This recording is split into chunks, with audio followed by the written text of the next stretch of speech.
Hello friend हाय। आज भी एक नया वीडियो आपके सामने लेके आया हूँ। वो वीडियो मैंने सब्जेक्ट चूज़ किया है बंटवारा, पार्टीशन। आपने अक्सर कई परिवारों के बीच में ये सुना होगा कि 2 या 3 मेंबर घर में फैमिली मेंबर होते हैं, उन्होंने आपस में कुछ बंटवारा कर देते हैं। बाद में वो लिटिगेशन का सब्जेक्ट बन जाता है।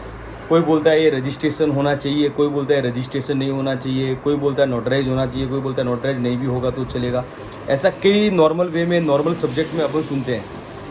तो इस चीज़ को मैं एक क्लियर करना चाहता हूँ। मेरे पास में भी एक मेरे क्लाइंट है जो मिलने आए थे, उन्होंने इस सब्जेक्ट रखा मेरे सामने, तो इसलिए मैंने सोचा कि इसके बारे में एक विस्तार से एक वीडियो बनाया जाए और इसके बारे में लोगों को बताया जाए, मेरे फ्रेंड्स लोगों को बताया जाए, मेरे क्लाइंट लोगों को इसके बारे में जानकारी दी जाए। पहले तो सबसे पहले मैं ये क्लियर करना चाहता हूँ कि रजिस्ट्रेशन एक्ट की सेक्शन 17(2) के अकॉर्डिंग क्या क्या डॉक्यूमेंट रजिस्टर्ड होना चाहिए और क्या क्या डॉक्यूमेंट रजिस्टर्ड नहीं होना चाहिए, वो उसमें क्लियर कट मेंशन किया हुआ है। रजिस्ट्रेशन एक्ट की सेक्शन 17(2) में क्लियर कट लिखा हुआ है। सेकंड चीज़, 2005 हिंदू सक्सीजन एक्ट के बनने से पहले कोई भी आपस में अगर कोई बंटवारा हुआ है और उसमें बेटियों का इन्वॉल्वमेंट होना ज़रूरी नहीं था। 2005 से पहले, 2005 के बाद में नया लॉ आया कि बेटियां भी उस पिता की प्रॉपर्टी में बराबर की हिस्सेदार है, तो उसके अकॉर्डिंग 2005 हिंदू सक्सेशन एक्ट में ये अमेंडमेंट किया गया।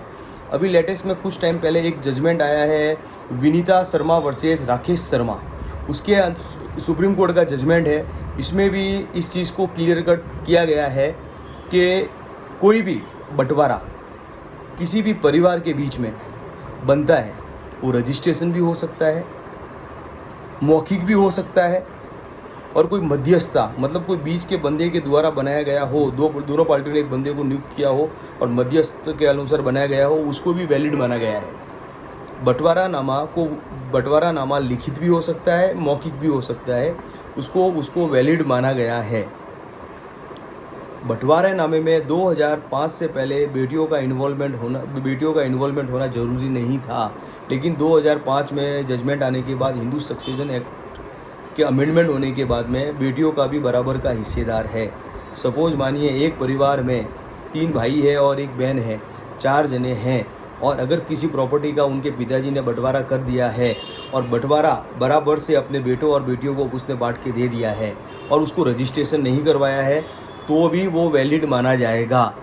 नोटराइज किया हुआ है तो भी वो वैलिड माना जाएगा। लिखित में होना चाहिए, लेकिन एज पर द सेक्शन 17(2) के अकॉर्डिंग वो डॉक्यूमेंट रजिस्टर्ड होना चाहिए, लेकिन किसी कारणवश वो रजिस्टर नहीं हो सका, तो अभी वो डॉक्यूमेंट अगर वो नोटराइज किया हुआ है तो उस नोटराइज के बिहाफ में आप उस बंटवारे नामे के हिसाब से सब भाई लोग अपने अपने जगह पे बैठे हुए हैं और किसी को अपने एक दूसरे से किसी को किसी तरह का कोई ऑब्जेक्शन नहीं है, तो वो बंटवारा नामा वैलिड माना जाएगा।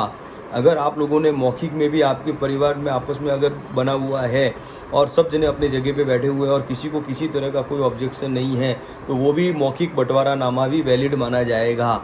मध्यस्थ बंटवारा नामा अगर किसी बंदे को अपॉइंट करके और दोनों पार्टियों के बीच में उन्होंने कुछ बंटवारा नामा बनाया है, तो वो भी वैलिड माना जाएगा। कुछ लोगों को ऐसा मानना है कि नहीं ये चीज़ इसमें ये नहीं है, ये नहीं होना चाहिए, वो नहीं है, वो कुछ भी नहीं है ऐसा। आपके पास में जो बंटवारा नामा है, पार्टीशन डीड का मतलब ये होता है कि बराबर से डिवाइडेड।